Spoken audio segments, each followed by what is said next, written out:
গ্রামের শেষ মাথায় কাঁচা রাস্তার ধারে টিনের ছাউনি দেওয়া একটা ছোট ঘরে থাকত রায়ান নামে এক ছেলে। বৃষ্টির রাতে সেই ঘরের ছাদ দিয়ে পানি পড়ত। শীতের সকালে তার হাতে গ্লাভস ছিল না, আর অনেক দুপুর কেটে যেত শুধু পানি খেয়ে। স্কুলে যাওয়ার সময় সে সব সময় মাথা নিচু করে হাঁটত, কারণ তার ইউনিফর্মটা ছিল পুরনো আর জুতোর সামনে বড় একটা ছিদ্র। কিন্তু মজার ব্যাপার হলো, রায়ানের চোখে এমন এক আলো ছিল যেটা তার দারিদ্র নিভিয়ে দিতে পারেনি। সে প্রায়ই আকাশের দিকে তাকিয়ে ভাবত, একদিন আমি এমন কিছু করব যেন আমার মার কাঁদতে না হয়। তার এই কথাগুলো শুনে গ্রামের মানুষ হাসত। কেউ বলতো, স্বপ্ন দেখে লাভ কি, পেটে ভাত নেই আবার ভবিষ্যৎ বদলাবে।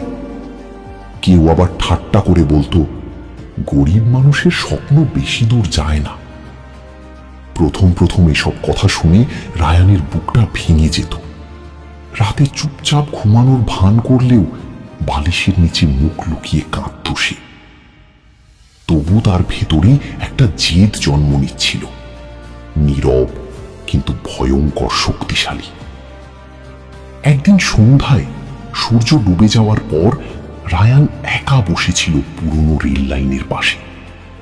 মাথার ভেতর তখন শুধু একটা প্রশ্ন ঘুরছিল, আমি কি সত্যিই কোনোদিন কিছু হতে পারবো? ঠিক তখনই সেখানে এসে দাঁড়ালেন গ্রামের অবসরপ্রাপ্ত শিক্ষক হাফিজ সাহেব। চোখে মোটা চশমা, হাতে পুরনো লাঠি আর মুখে অদ্ভুত শান্তি।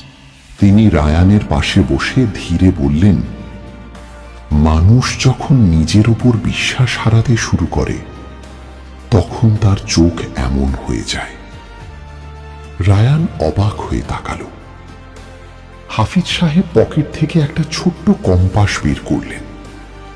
তিনি বললেন, জানো, ঝড়ের মাঝেও এই কম্পাস সব সময় উত্তর দিক দেখায়। কেন? রায়ান চুপ। বৃদ্ধ মৃদু হেসে বললেন, কারণ এর ভেতরের দিক নির্দেশনা বাইরের ঝড়ের চেয়ে শক্তিশালী। তারপর তিনি কম্পাসটা রায়ানের হাতে দিয়ে বললেন, মানুষ তোমাকে বিভ্রান্ত করবে। কেউ বলবে তুমি পারবে না, কেউ তোমাকে তোমার অভাব দিয়ে বিচার করবে। কিন্তু যদি তোমার ভেতরের দিকটা ঠিক থাকে তাহলে একদিন তুমি পথ দেখাবে। সেই রাতটা রায়ানের জীবন বদলে দিল। পরদিন থেকে সে আর আগের মতো ছিল না। স্কুল শেষে সে বাজারে মাল তুলত, রাতে এক ফাস্টফুড দোকানে কাজ করত, ছুটির দিনে পুরনো মোবাইল খুলে খুলে শেখার চেষ্টা করত। আর যখন পুরো শহর ঘুমিয়ে পড়ত তখন ছোট্ট একটা টেবিল ল্যাম্প জ্বালিয়ে সে ইউটিউব দেখে নতুন নতুন জিনিস শিখত।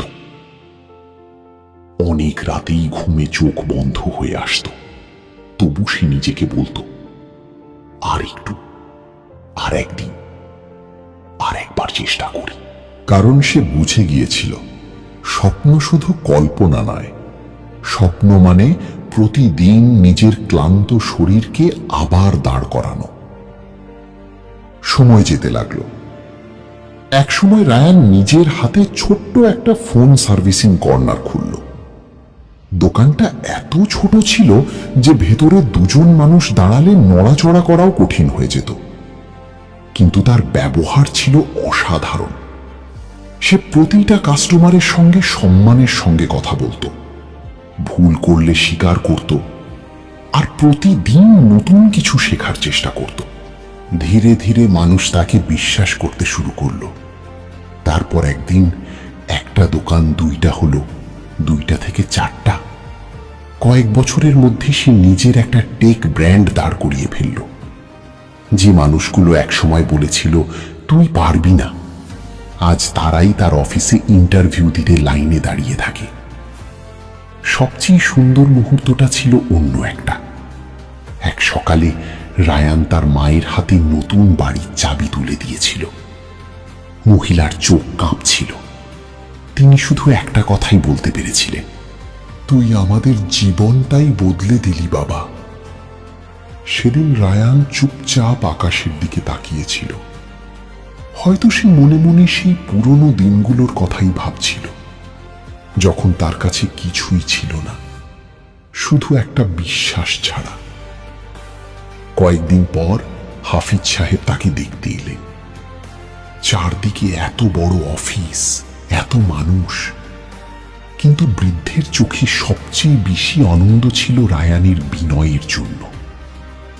তিনি হেসে বললেন, দারিদ্র মানুষকে ছোট করে না, ছোট করে ভয়। যেদিন মানুষ ভয়কে হারিয়ে স্বপ্ন দেখতে শিখে, সেদিন থেকেই তার নতুন জীবন শুরু হয়।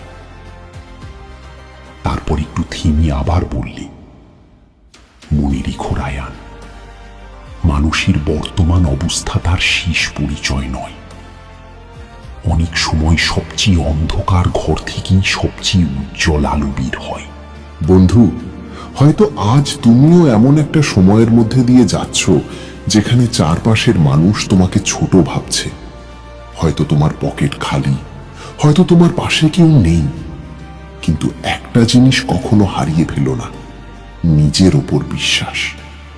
কারণ ইতিহাসে এমন অসংখ্য মানুষ আছে যারা শূন্য হাত থেকে শুরু করেও পুরো পৃথিবী বদলে দিয়েছে। আজকের কষ্ট হয়তো সাময়িক, কিন্তু তুমি যদি থেমে না যাও, তাহলে একদিন এই কষ্টই তোমার সবচেয়ে বড় শক্তি হয়ে উঠবে। তাই বড় স্বপ্ন দেখো, নীরবে কাজ করো, আর নিজেকে কখনো ছোট ভেবো না।